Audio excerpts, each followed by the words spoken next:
What's up guys, MSD here, back with another video on Marvel Contest of Champions. Today's video will be a discussion and team predictions about my third path in the Abyss of Legends. I will be venturing forth on the third path in the Abyss of Legends starting April 23rd. That is when I will start my third path in the Abyss of Legends. I want to give myself enough time to farm some more revives, get some more resources potentially, and potentially get more units. So, full disclaimer, this kind of setup of predictions was made 4 days ago, so I do have more resources than is legitimately stated in the spreadsheet, but this was just kind of a bare minimum what I want to at least have before I go into the Abyss. I wanted to at least have 3,100 units, at least 20 revives, and some team revives, and I have more of all of those. I have almost 40 revives, 2 team revives, and almost 3,300 units. So the prediction was based around the minimum expectation, which I was trying to reach, and I did, and I exceeded, which was the real goal, to just exceed that expectation. But before I keep rambling on about units, let's talk about the path and the team. So the path, if you're not familiar with the Abyss of Legends map, will consist of fights like Darkhawk, Luke Cage, Captain Marvel movie, Deadpool, Korg, MODOK, Mr. Sinister, Green Goblin, Punisher 2099. Those are really the new fights. The fights that I haven't done before, which would be Deadpool, Taskmaster, MODOK, Green Goblin, Mr. Sinister, Punisher. All the other fights I've done before, and I've done them with relatively high success. So those are really the only new fights. The other fights I'm not too concerned about. But let's kind of go over my team and kind of my plan with this. If I'm going to attempt to stream it, I'll probably do some test streams. If I can't stream it, I will make videos on fights. I will record fights. I will get out content from this path, because this path is kind of annoying in some regard. So, let's talk about my team. My team for this path of the Abyss of Legends will be Corvus Glaive, Human Torch, She-Hulk, Morningstar, and Nick Fury. Now, the reason I have this kind of space right here that's highlighted that I just clicked on is there is a potential for me to pull Aegon next week. Next Wednesday, when the Baron's War 4th quest, when the 4th quest in the Baron's War cycle is released, that will grant me enough shards to open another 5-star. So the only reason this team is not finite yet is I could pull Aegon. If I pulled Doctor Doom, I would probably still go in with this team anyway, just because I wouldn't have enough resources to get Doom up to rank 5, or I would wait. But I'm most likely gonna just go in with this team anyway, unless I pull Aegon. So basically, that whole conglomerate of confusing sentences and fragments was, I was trying to say, if I pull Aegon next week, I'm going to wait on Path 3. If I don't, I'm going to go in. That's what I'm trying to say. If I pull Doctor Doom, I'm still waiting, but he will be used for the rest of the Abyss.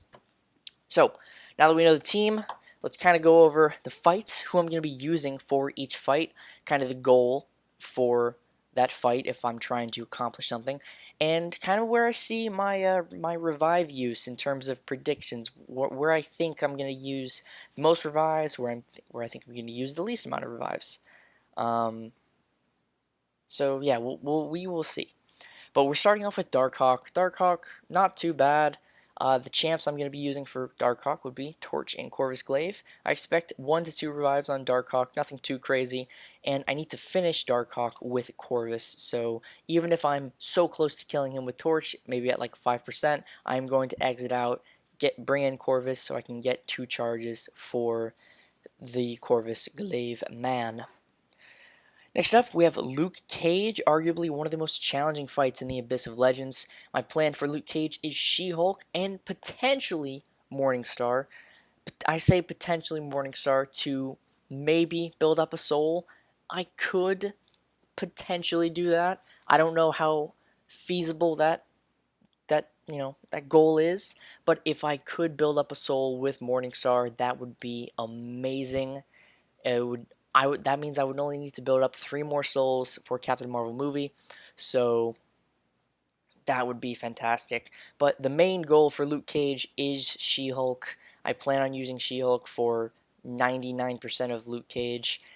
The only thing that I would like to use Morningstar for would be, as I said, trying to gain a soul. So, moving on to Dormammu.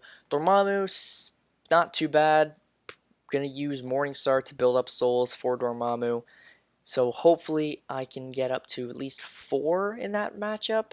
So that means I revive Morningstar once or twice, and then She-Hulk and Human Torch can finish off Dormammu in a nice fashion.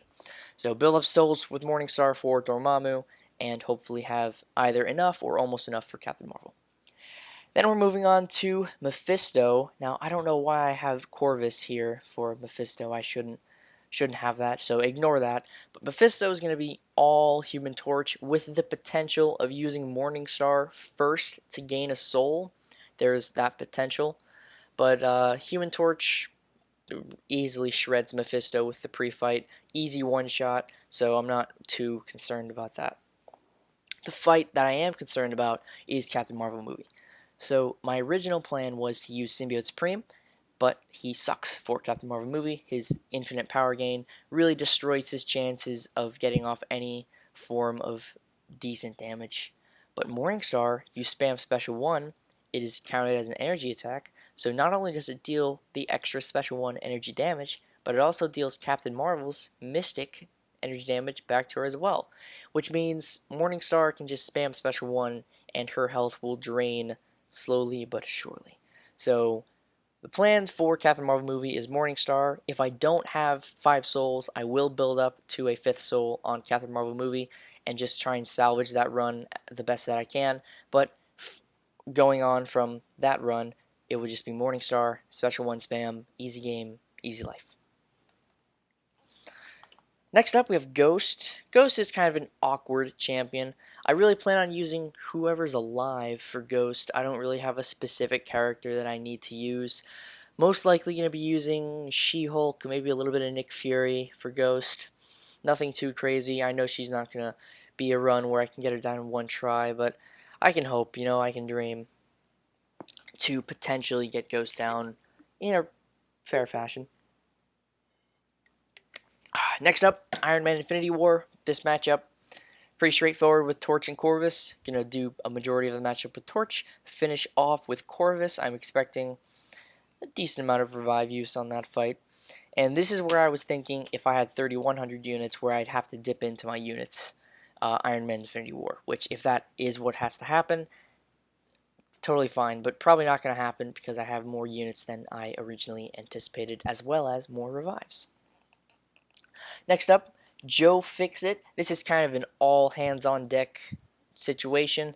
Joe Fixit, primarily going to use Nick Fury and She-Hulk. They will get the job done. But if I need to use a champ like Human Torch, if I'm planning on using a team revive, then I will use anyone and everyone to get Joe Fixit down. So, not too concerned about him. Then we have Mordo. She-Hulk and Human Torch absolutely destroy this man. I've already posted a clip of She-Hulk taking down Mordo from 45% to 0, so you know how that fight's going to go. Pretty easy. Then we have Deadpool, and Deadpool is an interesting one. Torch can solo him, and that's what I plan on doing. Soloing him with Human Torch. Easy game, easy life. Then, my least favorite matchup on this entire path, Korg. Korg is an all-hands-on-deck situation, very similar to Joe Fixit, but much more challenging than Joe Fixit. He does have 2.1 million health, and Corvus does have the possibility of taking him down in a decent fashion, but Korg is probably going to be a fight where I spend a lot of units. So, going to boost up, and hopefully get by that fight in a relatively decent fashion. Then after Korg is Taskmaster, planning on using Nick Fury and Corvus for Taskmaster. I've seen clips and I've gotten information from people who have fought in Taskmaster. And it seems like Corvus is kind of the guy for it, so shouldn't be too bad, just kind of a chunky fight. Then we have MODOK. Nick Fury is just going to mutilate MODOK. Really don't have any concern for that fight at all, as when he's in his second phase, he's stun immune, so just, excuse me, no worries at all.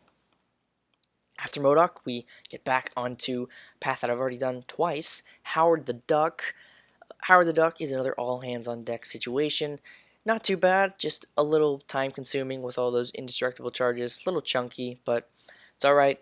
Nick Fury, She-Hulk, Human Torch, they can get the job done. And who knows, maybe I'll get some regeneration reversal with Human Torch. Who knows. Howard should not be a bad fight at all.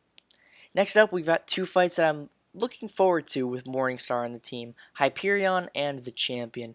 I know She-Hulk can do both of these fights very easy. I did both these fights with She-Hulk, except for the Champion. I didn't use She-Hulk for the Champion. I used She-Hulk for Hyperion, though. But Morningstar makes these fights very, very easy. With that special 2 nullify, especially on the Champion, it can just strip away 4 or 5% of his health if he's got enough buffs in one single L2, which is insane. So I plan on tag teaming both these champions with She-Hulk and Morningstar, and hopefully it goes in the way that I expect it to, because before, when just using She-Hulk, these guys were cake, but having She-Hulk and Morningstar, I'm excited. I am excited. But after these two, we have Green Goblin. So my original intent was to use Hyperion for this guy, because I didn't have Nick Fury, but now that I have Nick Fury, it's all Fury, with the potential of Torch. I'd have to see how he functions to see if the Incinerates bypass his kind of energy resistance. If they do, I might use Torch a little bit. If they don't, just all Fury. This is going to be another chunky fight, expecting to use a bit of units here, but, you know, Green Goblin, one of the hardest fights on this path, so nothing out of the ordinary. Then we have Mr. Sinister. Mr. Sinister, going to be a really easy time with Human Torch, and I plan on finishing him with Corvus to get the 4th charge for Corvus, have Corvus with 4 cruelties. It would be very nice for the next matchup, which is Punisher 2099. I can only use Corvus for Punisher effectively, so Punisher is going to be a pain in the butt. My original intent was to use Hyperion. That would have gone a little better than using Corvus, but Corvus is just going to be too valuable for the Collector because he has that guaranteed crit, guaranteed damage. It's just going to be too much of a value to skip out on. So Punisher is definitely going to cost some revives. I'll try and throw Morningstar at him to see if she can get in any damage, but I'm assuming Corvus is really going to be doing the heavy lifting in that matchup. After Punisher, we have Loki. Loki, going to be pretty straightforward. Nick Fury, She-Hulk, Human Torch, Morningstar. Basically, anyone can handle Loki. Not too concerned about him. Aegon, Morningstar is going to destroy him. Not too concerned at all. Invisible Woman. If I didn't have Nick Fury, I'd be very scared. But since I have Nick Fury, not concerned in the slightest. Then we have Cull Obsidian. Cull Obsidian is just going to be Morningstar food, man. Morningstar is going to destroy Cull. I recently saw a 550 Morningstar, 4-star 550 Morningstar, solo Cull Obsidian in Abyss. That's insane. So I'm expecting a one-shot because, you know, watching that 550 do it, a 565 should do it more efficiently. And then finally we have the Collector, and that's, you know, all hands on deck. The rest of the team, the rest of the units, the rest of the resources all go to Collector Man. So yeah, that's my plan for the Abyss Path 3, Green Goblin and Deadpool Path, as I like to refer to it. Thank you all so much for watching this kind of overview and prediction of my third Path in Abyss. I should be starting it next Thursday, the 23rd of April. I will let everyone know on Twitter, so if you're not already following me on Twitter, I would really appreciate it if you did. You will get notifications about all my videos, paths I'm doing, if I'm doing more Paths in Abyss, and when I start Paths in Abyss, like now. Thank you all so much for watching. This was a little jumbled, but just trying to get it out as soon as possible so I don't delay it. So I'm like, oh, I'm doing Path 3, but then I start it the next day. But trying to get this out as soon as possible. Thank you all so much for watching, and I hope to see you all in the next video.